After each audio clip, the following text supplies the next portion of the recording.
দুর্গাপুর ফরিদপুর ব্লকের ঝাঁঝরা কলোনিতে একটা ছোট চায়ের দোকান চালান এক মহিলা। দীর্ঘদিন ধরে সেখানে চা খেতে আসতো রাঙ্গামাটি গ্রামের শেখ আব্বাস নামে এক ব্যক্তি। দীর্ঘদিন দোকানে এসে পরিচিত হয় শেখ আব্বাস, আর এরপরে শুরু হয় ছলনা। ওই মহিলাকে চাকরি দেওয়ার নাম করে গতকাল সন্ধ্যায় ঝাঁঝরা কলোনি এলাকায় একটা পরিত্যক্ত ইসিএল এর কোয়ার্টারে ডাকে। মহিলা সেখানে যেতেই তার শ্লীলতাহানির চেষ্টা করা হয় বলে অভিযোগ। নির্যাতিতা মহিলা জানান, সংসার চালালে তাকে ছোট্ট একটা চায়ের দোকান চালাতে হতো। এরপর দোকানে আসা শেখ আব্বাস তাকে চাকরি দেওয়ার কথা বলে, আর সেই জন্য তাকে একটা জায়গায় রেখেছিল। নির্যাতিতা মহিলা অভিযোগ করেন, সেখানে পৌঁছাতে শেখ আব্বাস তার শ্লীলতাহানির চেষ্টা করে। কোনো ক্রমে সেখান থেকে পালিয়ে তিনি বাঁচেন বলে অভিযোগ। ঘটনাটি ঘটে রবিবার সন্ধ্যায়। ঘটনায় নির্যাতিতা মহিলার পাশে দাঁড়ায় হিন্দু জাগরণ মঞ্চের সদস্যরা।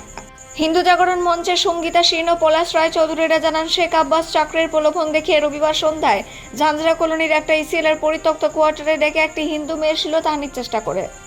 ওই নির্যাতিতা মহিলার পাশে দাঁড়ায় হিন্দু জাগরণ মঞ্চ।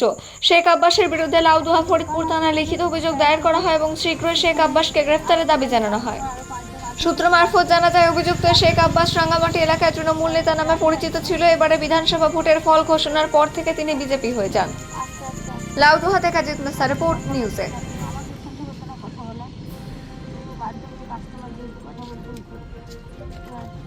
আমাকে একটা ভালো রকম কাজের অফার দিয়েছিল যে আমি একটা কাজ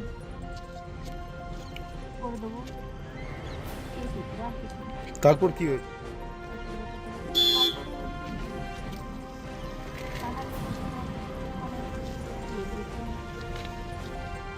আপনি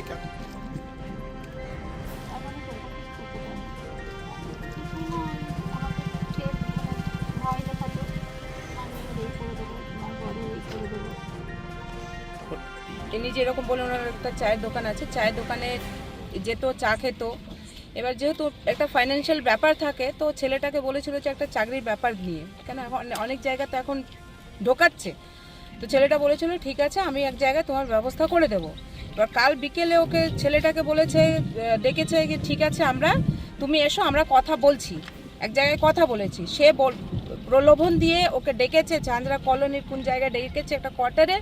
ওইখানে ডেকে ওর সাথে জোর জবরদস্তি শ্লীলতাহানির চেষ্টা করার একটা প্রয়াস করেছে, কিন্তু ও নিজেকে কোনো রকম করে কাপড় টাপড় ছেড়ে দিয়েছে। ও নিজেকে ওইখান থেকে স্কেপ করে বাইরে চলে এসেছে।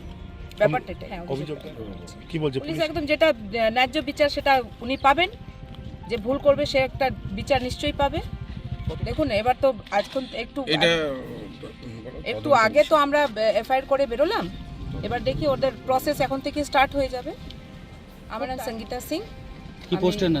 আমি এখন হিন্দু জাগরণ মঞ্চের মধ্যবঙ্গ প্রান্তের কার্যকারিণী সদস্য আর মহিলা আয়ামটা দেখি।